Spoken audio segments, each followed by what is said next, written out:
Brought to you by Agilus Diagnostics.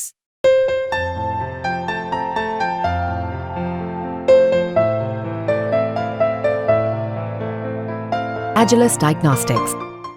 तो आदाब, नमस्कार, गुड इवनिंग, सत श्री अकाल। एक बार फिर आप तमाम लोगों का स्वागत है क्राइम तक की कहानी के इस एपिसोड में। उम्मीद है पूरी फैमिली अच्छी होगी, अपना और अपनों का ख्याल रख रही होगी। 7 दिन नेक्स्ट संडे यही मोहलत दी गई है कोलकाता पुलिस को कि संडे तक इस केस को आईने की तरह साफ कर दो, सारे सवालों के जवाब दे दो तो ठीक, और अगर नहीं दे पाए, कुछ भी सवाल बाकी रह गए, तो फिर ये केस कोलकाता पुलिस से लेकर सीबीआई को सौंप दिया जाएगा और इसके बाद सेंट्रल ब्यूरो इन्वेस्टिगेशन अब इस मामले की जांच करेगी। मैं कोलकाता की उस PG second year junior doctor के रेप एंड मर्डर की बात कर रहा हूं, जिसको लेकर पिछले 3 दिनों से पूरे देश में हर तरफ, हर मेडिकल कॉलेज, अस्पताल में धरना प्रदर्शन चल रहा है। और ये केस ही कुछ ऐसा है। जो भी उस जूनियर डॉक्टर के साथ जो कुछ हुआ 8 और 9 अगस्त की रात को, जब उसकी डिटेल वो सुनता है तो सिहर उठता है। अब तक हम लोग मिसालें दिया करते थे, निर्भया के साथ दरिंदगी हुई, फिर मुंबई की एक लड़की, और भी पता नहीं, लेकिन हर बार ऐसा लगता है कि शायद दरिंदगी की ये इंतहा, इसके आगे कुछ नहीं, लेकिन फिर एक नया केस आता और लगता है कि नहीं, वो कहाँ, दरिंदगी की इंतहा तो अभी बहुत बाकी है। ये ऐसी कहानी है जिसको जिसने भी बारीकी से सुना और उसकी डिटेल को समझा, वो सिहर उठा है। लेकिन इस कहानी को शुरुआत करूं उससे पहले एक बड़ी ज़रूरी बात वो ये कि हमारे देश में एक बड़ी अजीब चीज़ है कि जब क्राइम होता है तब भी उसके साथ राजनीति होती है, जबकि क्राइम वो सब्जेक्ट है जिसके साथ पॉलिटिक्स या राजनीति नहीं होनी चाहिए। एक क्राइम को एक क्राइम के चश्मे से और एक क्रिमिनल को उसी के हिसाब से देखना चाहिए। उसमें कोई पार्टी, कोई एरिया, कोई रिलीजन, कोई जात, कास्ट कोई मायने नहीं रखता। एक क्रिमिनल मतलब वो सिर्फ क्रिमिनल है, पूरी इंसानियत का दुश्मन। और इस केस में जिस तरीके से 7 दिन का वक्त दिया गया है और संडे के बाद सीबीआई को मामला सौंपने की बात कही गई है, सिर्फ एक एग्जाम्पल देता हूं आपको। 2020 14 जून, मुंबई, सुशांत सिंह राजपूत की मौत। सीबीआई की टीम पहुंचती है बाद में। क्या कुछ होता है, पूरे देश की मीडिया लगातार 24 घंटे सीबीआई के इन्वेस्टिगेशन पर। 4 साल हो गए, इतने सारे पैसे खर्च हो गए उस जांच में, क्योंकि सीबीआई की टीम गई थी। क्या हुआ उस केस का? मुझे लगता है कि ये कोई इतना पेचीदा या उलझा हुआ भी केस नहीं था कि जिसको बताने में देश को कि ये हुआ है कहीं को तकलीफ होनी चाहिए।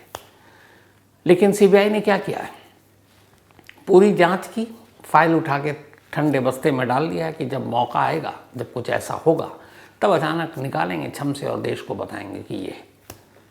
लेकिन कोई पूछने वाला नहीं है कि भाई एक फाइल पर बैठे हुए 4 साल से, इसका मतलब क्या है?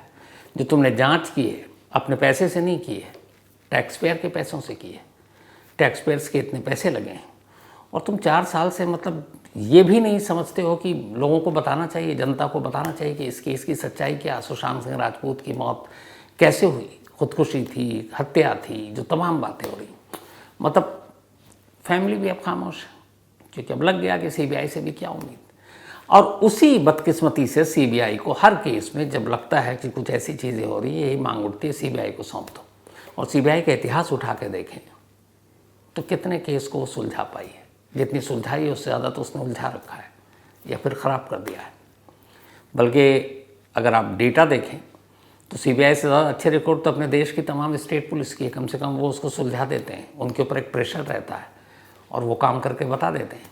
ठीक है, उसमें कई उन्होंने अपनी तरफ से बदमाशी भी करते हैं, लेकिन सीबीआई का रिकॉर्ड तो पूरा ही आप उठा, जितने बड़े हाई प्रोफाइल केस देखिए उसका अंजाम क्या हुआ, कुछ नहीं।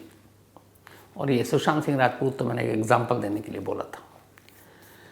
तो खैर 7 दिन की मोहलत है कोलकाता पुलिस के पास, लेकिन क्या ये 7 दिन में कोलकाता पुलिस सभी को कन्विंस कर देगी कि जो उसने तफ्तीश की, इन्वेस्टिगेशन की, वो सच, या फिर इसमें भी राजनीति है? कहानी ये है कि 8 और 9 अगस्त की रात थी। कोलकाता में एक बड़ा नामी अस्पताल है, ये सरकारी अस्पताल है, आर.जी. कर मेडिकल कॉलेज। आर.जी. का फुल फॉर्म है राधा कृष्ण, और उन्हीं के नाम पर ये सरकारी मेडिकल कॉलेज है। इस कॉलेज का अपना एक इतिहास है। इस मेडिकल कॉलेज का इतिहास ये कि 1886 में ये बना था, और उसके बाद पहले एक ज़माने में ये कलकत्ता यूनिवर्सिटी के अंडर में आता था।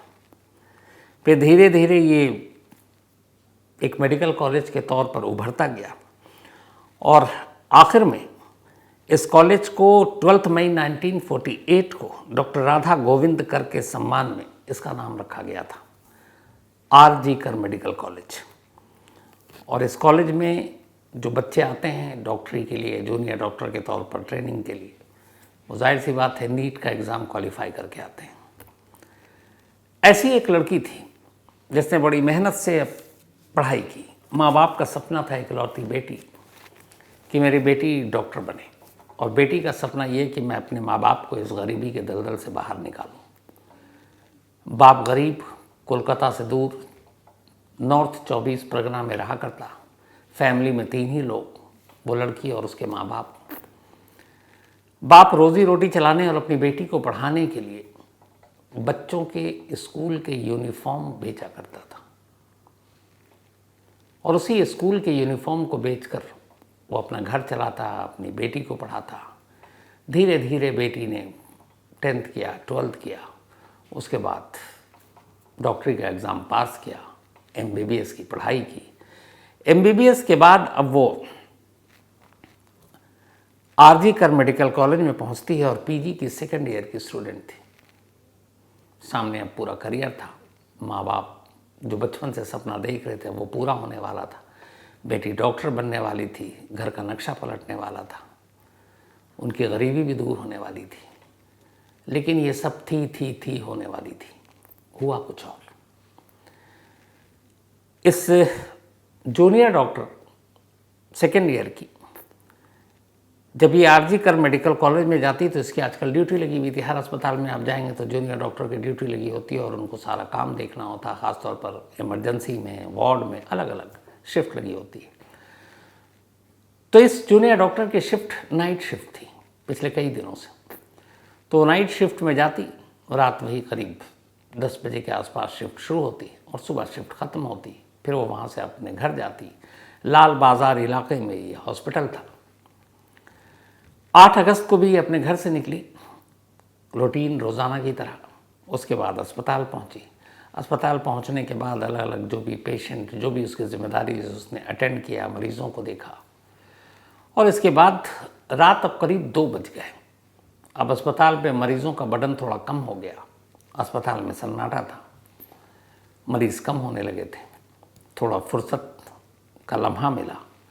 जूनियर डॉक्टरों ने अपने 4 और जूनियर डॉक्टर जो थे, वो दोस्त ही थे, कुलीग थे, उनके साथ बैठकर हॉस्पिटल की कैंटीन में रात का खाना खाया। तब रात के 2 बजे थे। खाना खाने के बाद अक्सर इस इमरजेंसी और वार्ड की ड्यूटी से जब डॉक्टर और मेडिकल स्टाफ थक जाते तो इसी हॉस्पिटल में एक 4th फ्लोर पर एक सेमिनार हॉल था। करीब 25 से 30 लोगों के बैठने की वहाँ कुर्सियाँ थी। जब भी हॉस्पिटल का कुछ फंक्शन होता तो इसी सेमिनार हॉल में होता। 4थी मंजिल पर ये सेमिनार हॉल। लेकिन मेडिकल स्टाफ ने ये किया तो जो नाइट शिफ्ट में होते या दिन में भी होते, जब काम से थक जाते, अब जूनियर डॉक्टर और बाकी लोग, उनके लिए कोई कमरा और बाकी तो होता नहीं है, तो कहाँ सुस्ताएं, कहाँ आराम करें, तो उसी 4th फ्लोर पे सेमिनार हॉल में चले जाते और वहाँ पर जाकर बैठकर थोड़ी देर आराम कर लेते, फिर अपनी ड्यूटी पर चले जाते। ये जूनियर डॉक्टर भी रात का खाना खाने के बाद करीब करीब 2 से 3 के दरमियान, खाना खाने के बाद 2:30 पौने 3 तो बज गए थे, ये 4th फ्लोर पे जाती है और उसी सेमिनार हॉल में जाकर थोड़ी देर सोचती है कि मैं आराम कर लूँ, और फिर बाकी के जो अगले 3-4 घंटे की शिफ्ट बाकी है उसे पूरी करेंगे। तो ये अपने बाकी जूनियर डॉक्टर के साथियों के साथ खाना खाने के बाद उन्हें मतलब एक तरह से बाय कहती है और सेमिनार हॉल में पहुंच जाती है। अब चूँकि हॉस्पिटल था तो ऐसा भी नहीं है कि हर तरफ सन्नाटा हो, मरीज़, उनके तीमारदार, तमाम लोग थे। अब ये जूनियर डॉक्टर एक बार सेमिनार हॉल में जाती है और उसके बाद सुबह तक कुछ पता नहीं। उधर उसके बाकी साथी का भी ये था कि शायद चली गई, निकल गई, अपनी अपनी ड्यूटी में सब बिजी हो गए। अब सुबह हो गई रात से, सुबह के करीब 8:30 बजे थे। अब भी ये सरकारी अस्पताल बिल्कुल नॉर्मल था, वैसे ही सब कुछ काम चल रहा था। 8:30 बजे हॉस्पिटल का एक स्टाफ उसी सेमिनार हॉल का दरवाज़ा खोलता और अंदर जाता है। जब अंदर जाता है तो सामने एक कुर्सी कहें या फिर गद्दा, एक पुराना सा पड़ा हुआ है, वहाँ उसकी नज़र पड़ती है और देखता है कि कोई एक लेडी पड़ी हुई है और चारों तरफ खून फैला हुआ है। वो करीब जाता है और उसके बाद बदहवास चीखता हुआ बाहर आता है। उसकी शोर सुनकर बाकी लोग आते हैं। कुछ ही देर में अस्पताल के तमाम मुलाजिम, डॉक्टर, जूनियर डॉक्टर, स्टाफ वहाँ इकट्ठा हो गए। जो कुछ सामने देखा उन्होंने, उनकी चीखें निकल गई थी। एक लेडी डॉक्टर, वही जूनियर डॉक्टर, उसके जिस्म पर ऊपर के कुछ कपड़े तो हैं, नीचे के बिल्कुल नहीं। और पूरे जिस्म पर जो दिखाई दे रहा नंगी आंखों से ये वो कि चेहरे से लेकर पैर तक शायद ही कोई ऐसी जगह है जहाँ तक नज़र गई जिस पर ज़ख्म के कोई निशान ना हो। आँखों से खून रिस रहा है, चेहरे से खून रिस रहा है, पूरी बॉडी से खून रिस रहा है। आनन फानन में उस जूनियर डॉक्टर के उस लाश को कपड़ों से ढका गया। आमतौर पर ऐसे ज़ख्मियों को या ऐसी लाशों को अस्पताल ले जाते हैं, लेकिन ये खुद उसी अस्पताल में पड़ी थी। उसके बाद डॉक्टरों ने देखा, कमाल ये है कि डॉक्टर भी देखते हैं और डॉक्टर भी वहीं मौजूद थे। और उसी वक्त ये पता चल गया कि अब उसकी सांसें उखड़ चुकी हैं। लाश को मुर्दा घर ले जाया गया। थोड़ी देर में शिनाख्त हो चुकी थी कि वही पीजी सेकेंड ईयर की स्टूडेंट है, जूनियर डॉक्टर। थोड़ी देर के बाद घर वालों को इन्फॉर्म किया गया, घर वाले आए। और घर वालों के आने के बाद जो हॉस्पिटल के स्टाफ, वहाँ के डायरेक्टर, डिप्टी डायरेक्टर या जो सीनियर लोग थे, उन्होंने जो कहा, वहीं से चीज़ें शुरू हुई। शुरुआत ये हुआ कि शायद खुदकुशी कर ली है। एक लड़की जिसके जिस्म पर कपड़ा नहीं है, जिसका जिस्म सर से लेकर पैर तक जख्मी है, ऐसे कोई अपनी जान देता है? फिर आया कि नहीं पता, कुछ और हो सकता है। अब ये तमाम बातें होने लगी, लेकिन थोड़ी देर के अंदर अंदर पूरे अस्पताल के तमाम जूनियर डॉक्टर्स तक ये खबर पहुंच गई। और जिन लोगों ने उसकी लाश देखी, उन्होंने पहली नज़र में अंदाज़ा लगा लिया कि ये सिर्फ मर्डर नहीं है, बल्कि इसके साथ ज़बरदस्ती भी की गई है। तमाम डॉक्टर अब गुस्से में, क्योंकि एक सरकारी अस्पताल के अंदर एक जूनियर डॉक्टर के साथ ये सब कुछ। लेकिन गुस्सा अब भी काबू में था। फिर शुरुआती पोस्टमार्टम रिपोर्ट आ गई। जब पोस्टमार्टम रिपोर्ट आई, अब चूँकि वो सारे डॉक्टर और उन्हीं के डॉक्टरों के बीच की एक जूनियर डॉक्टर जिसके साथ ये सब कुछ हुआ, उस शुरुआती पोस्टमार्टम रिपोर्ट ने ही उन सबको बता दिया कि इसके साथ क्या कुछ हुआ। दोनों आंखों से खून रिस रहा था, मुंह से खून बह रहा था, प्राइवेट पार्ट से खून बह रहा था, पेट बुरी तरह जख्मी था, बायां पैर टूटा हुआ था, गर्दन भी टूटी हुई थी, दाहिने हाथ टूटे हुए थे, रिंग फिंगर टूटी हुई थी, होठ जख्मी थे, होठ से भी खून रिस रहा था। मतलब जिस्म के जिस हिस्से की तरफ नज़र डालें वो सारी चीज़ें जख्मी तो नंगी आंखों से लोगों ने देख ली थी, लेकिन जब पोस्टमार्टम रिपोर्ट आई तो पता चला कि क्या कुछ हुआ। उसके बाद उस रिपोर्ट में था कि शायद इसके बाद आखिर में गला घोंटकर उसकी हत्या की गई। अब जो पोस्टमार्टम रिपोर्ट थी उसमें एक चीज़ क्लियर नहीं था, और वो ये, एक तो क्लियर किया कि इसके साथ ज़बरदस्ती हुई, लेकिन ये ज़बरदस्ती मौत से पहले हुई या मौत के बाद, यानी जिंदा जूनियर डॉक्टर के साथ हुई या फिर उसके लाश के साथ, यह भी क्लियर नहीं था। और इसकी वजह यह थी कि दोनों ही चीज़ें पॉसिबल थी। जिंदा जूनियर डॉक्टर के साथ ज़बरदस्ती करना या फिर उसकी लाश के साथ करना। खैर, उधर पोस्टमार्टम रिपोर्ट और उसकी जब कहानी आई, अब डॉक्टरों को गुस्सा आया। उसके बाद देखते ही देखते सरकारी अस्पताल में काम काज ठप। और हर जूनियर डॉक्टर ने, और उनकी बड़ी जायज़ मांग थी कि अगर सरकारी अस्पताल में भी वो सुरक्षित नहीं है, महफूज नहीं है, तो फिर क्या करेंगे। धरना प्रदर्शन शुरू हो गया, काम रोक दिया गया। अब पुलिस के ऊपर दबाव, कोलकाता पुलिस शुरू में लगा कि चलो जो भी होगा कर लेंगे, देख लेंगे, लेकिन मामला हाथ से निकल गया। कोलकाता पुलिस को लेकर अब फिर एक टीम बनानी पड़ी है स्पेशल। मामला चीफ मिनिस्टर तक गया, पॉलिटिक्स शुरू हुई। शुरुआत में इस केस को यूं ही अनदेखी करने की कोशिश की गई, लेकिन जब पता चला कि अब लोग गुस्से में हैं तो फिर इसकी जांच हुई, और अब जांच जब हुई तो फिर धीरे धीरे करके एक कहानी सामने आई। पुलिस ने जब अपनी जांच शुरू की तो सबसे पहले उस सेमिनार हॉल से ही जांच शुरू की जहां पर यह लाश मिली थी। अब इस सेमिनार हॉल के अंदर कोई सीसीटीवी कैमरा नहीं था, यानी उसके अंदर क्या हुआ पता नहीं। तो बाहर के कैमरे के हवाले थी कोलकाता पुलिस। उन्होंने आसपास तमाम कैमरों को खंगालना शुरू किया। नाइट ड्यूटी में जो जूनियर डॉक्टर उसके दोस्त थे, कब कब कहाँ किस किस वार्ड में कहाँ इमरजेंसी में उसने ड्यूटी की, उन तमाम चश्मदीदों से पूछताछ हुई। आखिरी बार जिन 3-4 दोस्तों के साथ उसने खाना खाया उनसे पूछताछ हुई, और उन सारी पूछताछ के बाद पुलिस ने एक टाइमलाइन बनाई। टाइमलाइन ये थी कि लगभग 3 बजे के आसपास खाना वाना खाकर ये जूनियर डॉक्टर सेमिनार हॉल में आराम करने के लिए गई थी, और ये हॉस्पिटल के ज़्यादातर डॉक्टर और स्टाफ नॉर्मल है उनके लिए आराम करने के लिए। चूँकि अंदर कैमरा था नहीं सीसीटीवी, अब आसपास का जो कैमरा या कॉरिडोर से जो उस सेमिनार हॉल की तरफ जाते थे उन कैमरों की तरफ पुलिस ने अब अपना फोकस किया ध्यान।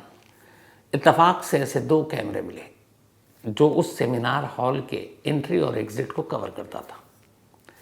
अब पुलिस ने उस टाइमिंग को देखा, क्योंकि चश्मदीद के हिसाब से जूनियर डॉक्टर 3 बजे से पहले जिंदा थी और बॉडी मिली है 8:30 बजे। तो जो कुछ हुआ 3 से 8:30 के दरमियान हुआ है। तो अब जब पुलिस ने सीसीटीवी कैमरा खंगालना शुरू किया तो बहुत सारे लोग उस सेमिनार हॉल की तरफ जाते हुए दिखाई दिए। उनमें कई नर्स थीं, कई जूनियर डॉक्टर थे, कुछ और स्टाफ थे।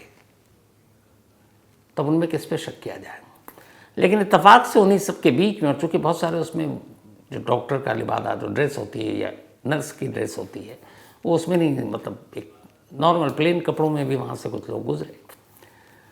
तो वो जितने लोग गुजरे उन सबको पुलिस ने ज़ीरो इन किया, और हॉस्पिटल के स्टाफ वहाँ के जो हेड हैं उन सबको बिठा कर दिखाना शुरू किया। बोला कि आप आइडेंटिफाई कीजिए इसमें से कौन कौन क्या है। हर एक को दिखाया गया, पता चला कि सारे इसमें से हॉस्पिटल के ही स्टाफ हैं सिवाय एक के।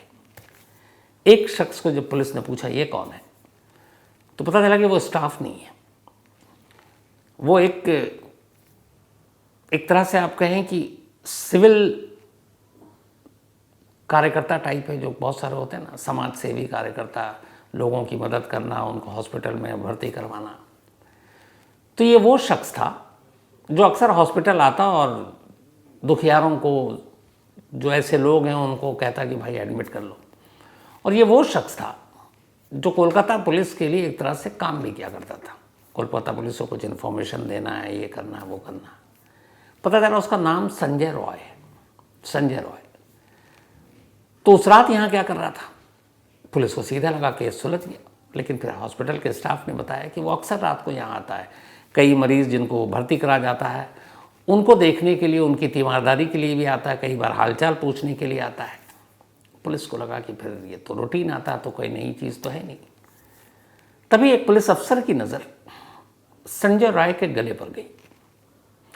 इत्तेफाक से जब मौका वारदात का मुआयना किया गया था, जब लाश मिली थी फ्राइडे की मॉर्निंग में, तो आसपास ब्लड, इसके अलावा जूनियर डॉक्टर का लैपटॉप, उसके मोबाइल, सब कुछ मिले थे। कोई भी चीज़ मतलब चोरी नहीं हुई थी।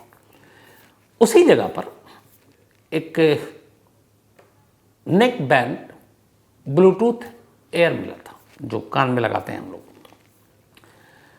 तो नेक बैंड था, गले में लगाते हैं, और वो ब्लूटूथ से ऑपरेट होता है। तो वो वहाँ पे पड़ा हुआ था। लगा कि शायद जूनियर डॉक्टर का है, मोबाइल भी वहीं था। ब्लूटूथ से उसको कनेक्ट करने की कोशिश की गई, पर वो कनेक्ट हुआ नहीं। इस दौरान में पुलिस ने और भी जो बहुत सारे लोग थे उनसे कनेक्ट किया, हुआ नहीं। अब सीसीटीवी में अचानक पुलिस की नज़र संजय राय पर पड़ती है, जो उस वक्त वहाँ पे करीब 3:20 के आसपास सेमिनार हॉल की तरफ जाता हुआ दिख रहा है, और उसकी चाल से लग रहा है कि वो लड़खड़ा रहा है, शायद नशे में। लेकिन असली चीज़ जो पुलिस की ध्यान गई वो ये कि जब वो जा रहा था तब उसके गले में उसका ब्लूटूथ जो था वो लटक रहा था, नेक बैंड वाला। लेकिन जब वो सेमिनार हॉल से बाहर निकल रहा था तो ब्लूटूथ उसके गले में नहीं था, और एक ब्लूटूथ नेक बैंड लाश के पास से बरामद हुई थी। अब ये था कि चूंकि वो डॉक्टर का है नहीं और जिसका भी है कातिल वही है, तो बाकी सीसीटीवी कैमरे में जितने लोग मिले उन सब के फ़ोन को उस ब्लूटूथ से कनेक्ट करने की कोशिश की गई, लेकिन कामयाबी नहीं मिली। अब संजय राय का जब चेहरा आया और हॉस्पिटल के स्टाफ ने बताया अक्सर आता है, लेकिन वो चूंकि आता है तो शक तो कर नहीं सकते थे कि पहली बार तो आया नहीं, लेकिन गले से उसका वो नेक बैंड ब्लूटूथ का गायब होना, यहाँ पे पुलिस को शक हुआ। फ़ौरन सुबह उसके बाद एक पुलिस की टीम घर पहुँचती है, संजय राय को लेकर आती है। वो तब भी नशे में था। पुलिस उससे पूछताछ करती है, सवाल कुछ होता है, वो जवाब कुछ देता है, लेकिन उससे पहले ब्लूटूथ पुलिस जो एक आदमी, एक पुलिस वाला, वो उसके मोबाइल में उसी ब्लूटूथ को कनेक्ट करता है और यूँ कनेक्ट हो जाता है। जैसे ही कनेक्ट होता है पुलिस को लगता है कातिल मिल गया। अब पुलिस उसे पकड़ती है, जब उसका नशा उतरता है उससे पूछताछ करती है, उसके मोबाइल को खंगालती है। उसके बाद फिर उस 8 और 9 अगस्त को कहाँ कहाँ था उसके पूरे टाइमलाइन को खंगालती है, और फिर पुलिस कहती है कि इस जूनियर डॉक्टर का कातिल और रेपिस्ट कोई और नहीं, यही संजय राय है। 8 अगस्त की रात को ही संजय राय हॉस्पिटल पहुंचा था। हॉस्पिटल के पीछे आप जाएंगे, किसी भी सरकारी अस्पताल में बहुत बड़े एरिया में होता है, पीछे बहुत सारे सुनसान जगह होती है, तो वो अक्सर हॉस्पिटल आया करता था किसी को भर्ती कराने, किसी को देखने। पीछे बैठकर वो शराब पीता है, देर रात तक शराब पीता है, फिर हॉस्पिटल में घूमता है। और फिर पुलिस का मानना है कि चूंकि सीसीटीवी कैमरे में वो उस तरफ जाता हुआ दिख रहा सेमिनार हॉल और वहाँ से निकलता हुआ, उसके बीच में 40 मिनट का गैप था। मतलब जो कुछ हुआ उस 40 मिनट में हुआ। और ब्लूटूथ सबसे बड़ा सबूत था पुलिस के लिए, क्योंकि मौके से मिला और उसके गले में जाते हुए तो था, आते हुए नहीं था। यानी जब गिरा तो उसे होश नहीं था। तो इसके बाद संजय राय को गिरफ्तार कर लिया गया। जब उसके मोबाइल में झांका गया तो उसके मोबाइल से सारी गंदी पोर्न फिल्में दिखाई दी। पता चला कि वो शराब का आदी है, लती है, और इतनी शराब पीता है कि खुद नशे में नहीं रहता। उसकी फैमिली बैकग्राउंड को खंगाला गया तो पता चला कि एक माँ है, लेकिन वो माँ का ख्याल नहीं रखता। एक बहन है, बहन उसकी इस बुरी लत की वजह से उससे अलग रहती है। उसने 4 शादियाँ की, 3 उसकी बुरी हरकतों को या लत को देखते हुए उसे छोड़ गई। चौथी बीवी की मौत बीमारी से 1 साल पहले ही हुई थी। और पूरे जितने भी जानने वाला उसका सर्किल है वो सभी उसे गलत निगाह से देखते थे कि इंसान ठीक नहीं है। और बहुत सारे लोग तो उससे खुद यही समझते थे कि वो पुलिस में नौकरी करता, क्योंकि उसने सबको यही बता रखा था, जबकि वो पुलिस के लिए एक तरह से मुखबिरी का काम किया करता था।